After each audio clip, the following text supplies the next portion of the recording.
Hello and welcome. ਸਵਾਗਤ ਹੈ ਤੁਹਾਡਾ ਸਾਰਿਆਂ ਦਾ ਸਟੱਡੀ ਵੀਜ਼ਾ ਸ਼ੋਅ 'ਚ, ਜਿੱਥੇ ਤੁਹਾਨੂੰ ਮਿਲਦੇ ਨੇ ਇਮੀਗ੍ਰੇਸ਼ਨ ਰਿਲੇਟਡ ਤੁਹਾਡੀ ਸਾਰੀਆਂ ਕੁਐਰੀਜ਼ ਦੇ ਆਨਸਰ। ਤੇ ਅੱਜ ਸਾਡੇ ਨਾਲ ਨੇ Canada course graduate Macro Global Immigration ਤੋਂ immigration expert Shivani Chopra ji. Shivani ji welcome. Thank you Simi, thank you so much for inviting us for this. ਤੇ ਸ਼ਿਵਾਨੀ ਜੀ, ਅੱਜ ਅਸੀਂ ਗੱਲ ਕਰਾਂਗੇ ਇੱਕ ਹੋਰ ਬਹੁਤ ਹੀ ਹੌਟ ਟੌਪਿਕ ਬਾਰੇ, ਕਿਉਂਕਿ 2021 ਦੇ ਸੈਪਟੈਂਬਰ ਇਨਟੇਕਸ ਬੜਾ ਹੌਟ ਟੌਪਿਕ ਹੈ। ਤੇ ਸੈਪਟੈਂਬਰ ਇਨਟੇਕਸ ਵਾਸਤੇ ਪਬਲਿਕ ਕਾਲਜ ਦੇ ਐਡਮਿਸ਼ਨਸ ਦੇ ਬੈਨੀਫਿਟਸ ਕੀ ਰਹਿਣਗੇ, ਸਾਡੇ ਸਟੂਡੈਂਟਸ ਜਾਣਨਾ ਚਾਹੁੰਦੇ ਨੇ। ਬਹੁਤ ਸਾਰੀ ਕੁਐਰੀਜ਼ ਆਉਂਦੀਆਂ ਨੇ ਤੇ ਅੱਜ ਇਸੇ ਤੋਂ ਅਸੀਂ ਸਟਾਰਟ ਕਰਾਂਗੇ ਕਿ ਗਵਰਨਮੈਂਟ ਕਾਲਜ ਵਿੱਚ ਐਡਮਿਸ਼ਨਸ ਲੈਣ ਦੇ ਮੇਜਰ ਬੈਨੀਫਿट्स ਕੀ ਹੁੰਦੇ ਨੇ। देखिए सिमी, बहुत ही जस्टिफाइड सा क्वेश्चन है आपका एंड आई वुड से कि अंडरस्टूड है कि गवर्नमेंट कॉलेजेस हमेशा बेनिफिशियल हैं। अगर हम कंसिडर करें, if you are studying in India, अगर आप इंडिया में भी पढ़ाई करते हैं या फॉरेन एजुकेशन भी आप प्लान करना चाहते हैं, तो गवर्नमेंट इंस्टीट्यूशन से स्टडी लेना हमेशा आपके लिए बेनिफिशियल रहेगा। सो ऐसे स्टूडेंट्स जो कनाडा एजुकेशन अभी प्लान कर रहे हैं और गवर्नमेंट एजुकेशन को टारगेट करना चाहते हैं, उनको मैं ये चीज़ बता दूं, ये चीज़ क्लैरिफाई कर दूं कि गवर्नमेंट इंस्टीट्यूशंस हमेशा सेफ़ हैं और आपको हर तरीके से जो बेनिफिट स्टूडेंट वीज़ा पे मिलने वाले हैं वो गवर्नमेंट इंस्टीट्यूशन से अगर आप स्टडी करते हैं तो वो कभी रिस्क पे नहीं रहेंगे। वीज़ा पॉसिबिलिटीज़ बहुत ज़्यादा स्ट्रॉन्ग होती हैं और गवर्नमेंट कॉलेजेस और यूनिवर्सिटीज़ जो हैं वो प्रॉपरली एंटायरली गवर्नमेंट के कंसेंट से ही वो लोग काम करते हैं और उनके पूरे नॉर्म्स को फॉलो करते हैं। किसी भी कॉलेज में किस तरीके के इंफ्रास्ट्रक्चर्स होने चाहिए, टेक्नोलॉजी किस तरीके का होना चाहिए, करिकुलम किस लेवल का होना चाहिए, उनके लैब्स, उनके वर्कशॉप्स, स्टूडेंट का जो प्रॉस्पेक्ट है उसका आफ्टर स्टडी प्रॉस्पेक्ट जो भी है, करियर फैसिलिटीज़ हैं, ये सब चीज़ों पे प्रॉपर तरीके से ध्यान दिया जाता है गवर्नमेंट कॉलेजेस और यूनिवर्सिटीज़ में। सो इस चीज़ में किसी भी तरीके का कोई डाउट नहीं कि अगर स्टूडेंट अपनी एजुकेशन को गवर्नमेंट कॉलेज में प्लान करता है तो वो हमेशा बेनिफिशियल रहेगा। एक और चीज़ मैं ऐड कर सकती हूँ कि when you study in government college, उनके प्लेसमेंट सेल्स बहुत अच्छे होते हैं। सो जितने भी इंडस्ट्रीज़ हैं या कंपनीज़ हैं या मल्टीनेशनल कंपनीज़ हैं, वो गवर्नमेंट कॉलेजेस को ज़रूर अप्रोच करते हैं अच्छे रिक्रूटमेंट करने के लिए और अच्छे हायरिंग करने के लिए। तो ये सब फैक्टर्स हैं जो स्टूडेंट्स को कंसिडर करनी चाहिए अपनी एजुकेशन जब वो कनाडा के लिए प्लान कर रहे हैं। So government colleges are always beneficial. जी, रिक्रूटमेंट ਤਾਂ ਇੱਕ ਬੇਸਿਕ ਫੈਕਟਰ ਹੁੰਦਾ ਹੀ ਹੈ, ਜੋ ਕਿ ਬਹੁਤ ਮੇਜਰ ਫੈਕਟਰ ਹੈ। ਨਾਲ ਹੀ ਜਿਹੜੇ ਗਵਰਨਮੈਂਟ ਕਾਲਜਸ ਹੈ ਉਹਨਾਂ 'ਚ ਫਰਾਡ ਜਾਂ ਫੋਰਜਰੀ ਦੀ ਕੋਈ ਗੁੰਜਾਇਸ਼ ਨਹੀਂ ਰਹਿੰਦੀ, ਸਟੂਡੈਂਟਸ ਈਜ਼ੀਲੀ ਰਿਲਾਈ ਕਰ ਸਕਦੇ ਨੇ। ਔਰ ਮੈਕਰੋ ਗਲੋਬਲ ਇਮੀਗ੍ਰੇਸ਼ਨ ਕਿਹੜੇ ਕਾਲਜਸ ਨੂੰ ਰਿਪਰੈਜ਼ੈਂਟ ਕਰ ਰਿਹਾ ਹੈ, ਇਹ ਵੀ ਜਾਣਨਾ ਬਹੁਤ ਜ਼ਰੂਰੀ ਹੈ। देखिए Simi, Macro Global Immigration services is a renowned name. मैं ये चीज़ बहुत प्राइडली कहना चाहती हूँ और since 2008 we are serving the students from all over the world. जो लोग भी कनाडा के लिए अपना एजुकेशन प्लान करना चाहते हैं, हमारा पेरेंट एरिया कनाडा है और हमने बहुत सारे स्टूडेंट्स को बेनिफिट किया है और हम प्राउडली इस चीज़ को कहते हैं। काफ़ी सारे रेप्यूटेड प्रेस्टिजियस यूनिवर्सिटीज़ इंस्टीट्यूशंस के साथ हम कनाडा में डायरेक्टली एसोसिएटेड हैं।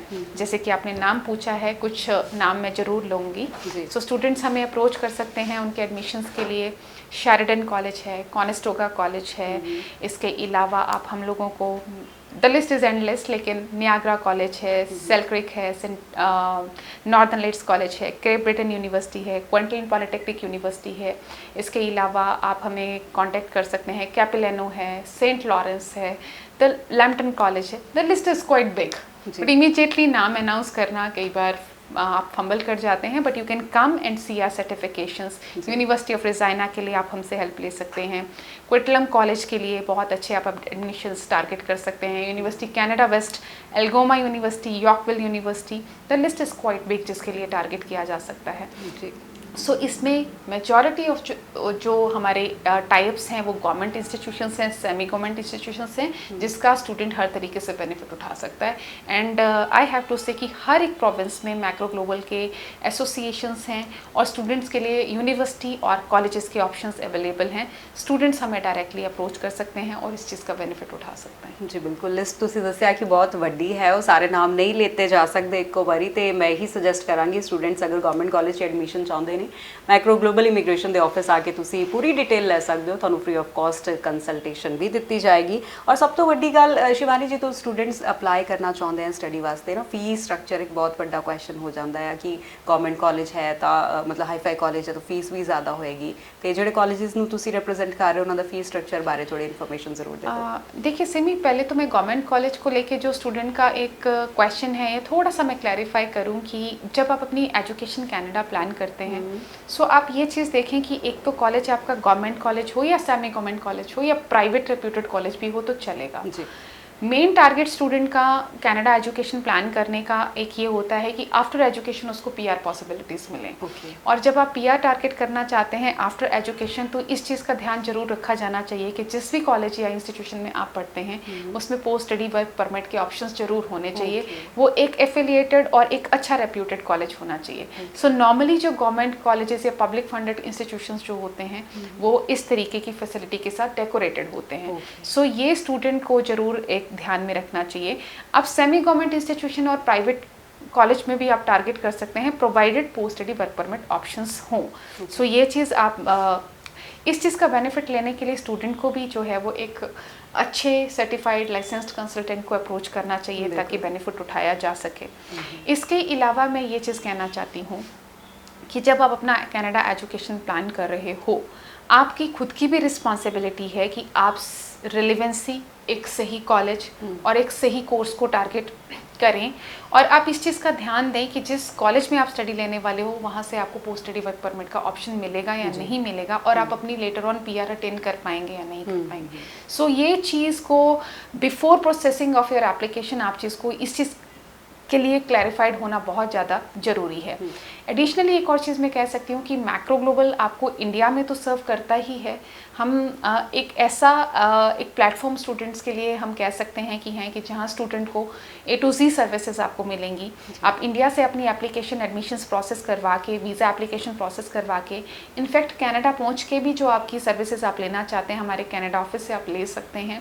स्टूडेंट अपनी एजुकेशन कंप्लीट करने के बाद जब अपना PR फाइल करना चाहते हैं तो कनाडा ऑफिस से मिसेस सीमा भ्याना के थ्रू जो कि एक ICCRC मेंबर हैं अपनी एप्लीकेशन को प्रोसेस करवा सकते हैं। सो ये सब चीज़ों का एक complete benefit student macro global में आके ले सकता है। जी बिल्कुल, बहुत सारे बेनिफिट्स अंडर वन रूफ ਜਿਹਨੂੰ ਕਹਿੰਦੇ ਆ ਨਾ ਉਹ ਤੁਹਾਡਾ ਵਨ ਸਟਾਪ ਹੈਗਾ ਮੈਕਰੋ ਗਲੋਬਲ ਇਮੀਗ੍ਰੇਸ਼ਨ ਤੇ ਬਹੁਤ ਸਾਰੇ ਸਟੂਡੈਂਟਸ ਜਿਹੜੇ ਅਪਲਾਈ ਕਰਨਾ ਚਾਹੁੰਦੇ ਨੇ। ਮੈਂ ਇੱਕ ਵਾਰੀ ਪਰਸਨਲ ਤੌਰ ਤੇ ਤੁਹਾਨੂੰ ਕਹਾਂਗੀ ਤੁਸੀਂ ਇੱਕ ਵਾਰੀ ਮੈਕਰੋ ਗਲੋਬਲ ਇਮੀਗ੍ਰੇਸ਼ਨ ਸਰਵਿਸਿਜ਼ ਕੋਲੋਂ ਆ ਕੇ ਆਪਣੀ ਕੰਸਲਟੇਸ਼ਨ ਜ਼ਰੂਰ ਲਓ। ਤੁਹਾਨੂੰ ਇੱਕਦਮ ਸਹੀ ਸਟੀਕ ਗਾਈਡੈਂਸ ਇੱਥੋਂ ਦਿੱਤੀ ਜਾਏਗੀ। ਔਰ ਕਾਲਜਸ ਦੀ ਇੱਥੇ ਗੱਲ ਹੋ ਰਹੀ ਸੀਗੀ ਸਟੂਡੈਂਟਸ ਪਤਾ ਨਹੀਂ ਕਰਦੇ ਕਹੀ ਸੁਣੀ ਗੱਲਾਂ ਤੇ ਯਕੀਨ ਕਰ ਲੈਂਦੇ ਨੇ। ਔਰ ਮੈਂ ਇਹ ਵੀ ਕਹਿਣਾ ਚਾਹੂੰਗੀ ਕਿ ਸਟੂਡੈਂਟਸ ਆਪਣੀ ਰਿਸਰਚ ਪ੍ਰੋਪਰ ਤਰੀਕੇ ਦੇ ਨਾਲ ਕਰ ਲੈਣ ਕਿ ਕਿਹੜੇ ਕਾਲਜ ਜਿੱਦਾਂ ਮੈਮ ਨੇ ਦੱਸਿਆ ਕਿ ਤੁਹਾਨੂੰ ਸਟੱਡੀ ਤੋਂ ਬਾਅਦ ਉੱਥੇ ਵਰਕ ਪਰਮਿਟ ਮਿਲ ਜਾਏਗਾ ਜਾਂ PR ਈਜ਼ੀਲੀ ਮਿਲ ਜਾਏਗੀ। ਉਹ ਤੁਹਾਨੂੰ ਖੁਦ ਵੀ ਰਿਸਰਚ ਕਰਨਾ ਬਹੁਤ ਜ਼ਿਆਦਾ ਜ਼ਰੂਰੀ ਹੈ। ਔਰ ਗਵਰਨਮੈਂਟ ਕਾਲਜ 'ਚ ਐਡਮਿਸ਼ਨ ਦੀ ਫੀਸ ਸਟਰਕਚਰ ਬਾਰੇ ਮੈਮ ਤੁਸੀਂ ਕੀ ਦੱਸਣਾ ਚਾਹੋਗੇ ਕਿਉਂਕਿ ਬਹੁਤ ਸਾਰੇ ਸਟੂਡੈਂਟਸ ਨੂੰ ਪਤਾ ਨਹੀਂ ਹੁੰਦਾ ਕਿ ਫੀਸ ਸਟਰਕਚਰ ਕੀ ਹੈ ਬਿਕਾਜ਼ ਇੰਟਾਇਰਲੀ ਡਿਫਰੈਂਟ ਚੀਜ਼ ਹੁੰਦੀ ਹੈ ਉਧਰ ਦੀ ਕਰੰਸੀ ਵੀ ਡਿਫਰੈਂਟ ਹੈ ਤੇ ਬਿਲਕੁਲ ਸਟੂਡੈਂਟਸ ਨੂੰ ਪਤਾ नहीं होता। तो एक बार मैं चाहूँगी कि तुसी फीस स्ट्रक्चर बारे थोड़ी सी इन्फॉर्मेशन दे दो। श्योर सिमी, एक तो मैं ये चीज़ कह दूँ कि जब भी स्टूडेंट कनाडा अपनी एजुकेशन प्लान कर रहा है तो माइंड में लेके चलो कि फर्स्ट ईयर का जो इन्वेस्टमेंट है आपका वो 13-14 लाख का नॉर्मल इन्वेस्टमेंट है क्योंकि आपका 5.5-6 लाख तक आपका GIC है जो आपको वेयर करना पड़ता है विच इज़ मैंडेटरी। और जब आप अपनी कॉलेज को कंसिडर करते हैं तो नॉर्मली 7-8-9 लाख तक का आपका फीस 8-9 लाख तक का साल का फीस आपका ज़रूर रहता है। हम लोगों ने रिसेंटली ये चीज़ हम लोग फेस कर रहे हैं कि बहुत सारे बच्चे इकोनॉमिक फ़ीस के पीछे अपना कॉलेज जो है वो टारगेट करते हैं और उसका रिजल्ट है कि क्यूबिक में बहुत सारे बच्चों ने इन्वेस्ट किया और जिसके लिए हम ऑलरेडी स्ट्रगल कर रहे हैं, वेट कर रहे हैं। सो अदर देन क्यूबिक भी बहुत सारे ऐसे कॉलेजेस हैं कनाडा की प्रोविंसेस में जिसमें इकोनॉमिक फ़ीस आप टारगेट कर सकते हैं और उस चीज़ का बेनिफिट ले सकते हैं। अगर हम बात करें ऐसे कॉलेजेस की तो सबसे पहले ब्रिटिश कोलंबिया में अगर हम देखें तो हम लोग नॉर्दर्न लाइट्स कॉलेज को टारगेट कर सकते हैं जिसकी फ़ीस हार्डली 11-11,500 डॉलर्स है एक साल की। और ये एक सेमी गवर्नमेंट कॉलेज या पब्लिक फंडेड कॉलेजेस को हम कह सकते हैं। Post study work permit facility के साथ डेकोरेटेड है ये कॉलेजेस को टारगेट किया जा सकता है। सेल्क्रिक कॉलेज को आप टारगेट कर सकते हैं जिसकी 13 से 14,000 डॉलर की फ़ीस है। KPU जो कि ब्रिटिश कोलंबिया की बहुत ही रेप्यूटेड यूनिवर्सिटी है, क्वांटलन पॉलिटेक्निक यूनिवर्सिटी, इसकी फ़ीस आपको फर्स्ट ईयर की 13,700 डॉलर आपको बेयर करनी है। यूकॉन यूनिवर्सिटी को आप टारगेट कर सकते हैं जिसकी फ़ीस बहुत ज़्यादा इकोनॉमिक है। क्विटलम कॉलेज एक ऐसा कॉलेज है जिसमें 13 से 14,000 डॉलर तक की फ़ीस आपकी एक साल की है। इसके अलावा the list is quite big. बहुत सारे ऐसे कॉलेजेस इंस्टीट्यूशंस हैं जिसमें फीस इकोनॉमिक है। इनफैक्ट अगर हम ओंटारियो की भी बात करें, कॉनेस्टोगा कॉलेज के कुछ प्रोग्राम्स ऐसे हैं जिसकी $13,000 की फ़ीस है। इसके एडिशनली कैम्ब्रियन कॉलेज की भी हम बात करें, कुछ कॉलेजेस में फ़ीस जो है वो $13,000-14,000 तक की फ़ीस है, विच इज़ जस्टिफाइड मुझे लगता है जब आप अपने किसी गवर्नमेंट या सेमी गवर्नमेंट कॉलेज को टारगेट करते हैं। सो मेरा एक स्ट्रॉन्ग ओपिनियन स्टूडेंट को लेके ये है कि सिर्फ $2 या $3,000 सेव करने के लिए आप किसी प्राइवेट इंस्टीट्यूशन में अपनी एप्लीकेशन को रिस्क पे मत डालो। आप प्लीज़ कोशिश करो कि आप गवर्नमेंट कॉलेज में ही एडमिशन लो, और अपनी इस चीज़ का बेनिफिट उठाने के लिए अपनी चॉइस को आपको फ्लेक्सिबल रखना पड़ेगा, क्योंकि अगर आप स्ट्रिक्ट हैं कि हमें इसी पर्टिकुलर एरिया में कम फीस का कॉलेज मिलना चाहिए, तो हो सकता है कि वो सिनेरियो मैच ना करे। अगर आप फ्लेक्सिबल हैं अपनी चॉइस में, सो आपको कहीं ना कहीं इस तरीके के ऑप्शंस ज़रूर मिल जाएंगे।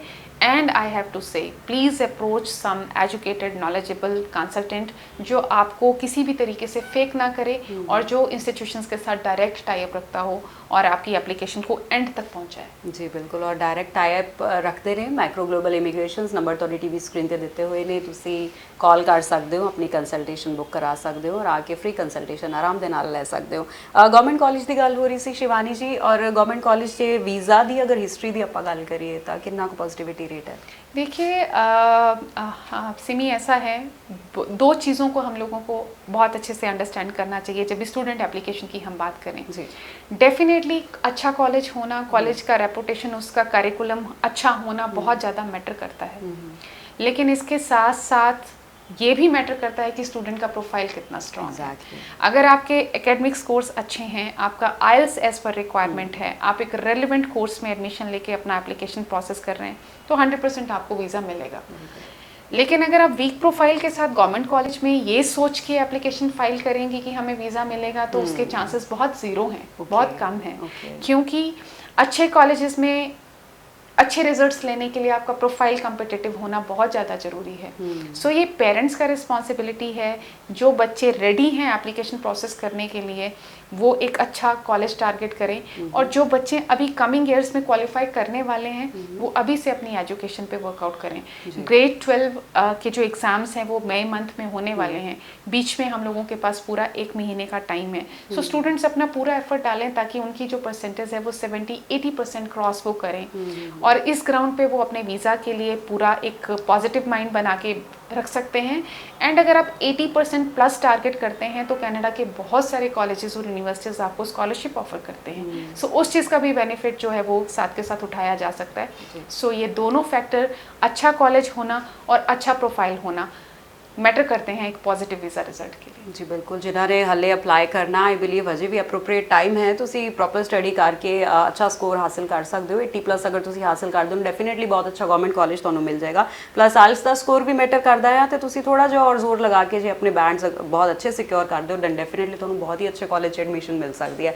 शिवानी जी, थैंक यू वेरी मच, तुसी इन्नी इंपॉर्टेंट इन्फॉर्मेशन दी साडे स्टूडेंट्स नू। थैंक यू सिमी, और मैं ये कहूँगी कि आपके ज़रिए हम अपने जो थॉट्स हैं, अपनी जो एडवाइस है वो स्टूडेंट तक पहुँचा पाएंगे, एंड आई होप कि ये बेनिफिट करेगी स्टूडेंट्स को। Thank you very much. जी बिल्कुल, और एक बार फिर मैं अपने स्टूडेंट्स को यही कहना चाहूँगी कि कहीं सुनी गल्लां ते यकीन करने नालों बेटर है कि तुसी किसी सर्टिफाइड ऑथेंटिकेटेड गाइड तो गाइडेंस लो, और ਉਹਦੇ ਲਈ मैं रिकमेंड करांगी मैक्रो ग्लोबल इमिग्रेशन सर्विस ਨੂੰ। ਤੁਸੀਂ ਇੱਥੇ ਆ ਕੇ ਆਪਣੀ ਕੇਸ ਸਟੱਡੀ ਕਰਵਾ ਸਕਦੇ ਹੋ, ਔਰ ਤੁਹਾਨੂੰ ਬਿਲਕੁਲ ਸਹੀ ਗਾਈਡੈਂਸ ਇੱਥੋਂ ਦਿੱਤੀ ਜਾਏਗੀ। ਤੇ ਅੱਜ ਦੇ ਇਸ ਐਪੀਸੋਡ 'ਚ ਫਿਲਹਾਲ ਇतना ही, ਫਿਰ ਮਿਲਾਂਗੇ ਕਿਸੇ ਹੋਰ ਹੌਟ ਟੌਪਿਕ ਦੇ ਨਾਲ। Thanks for watching.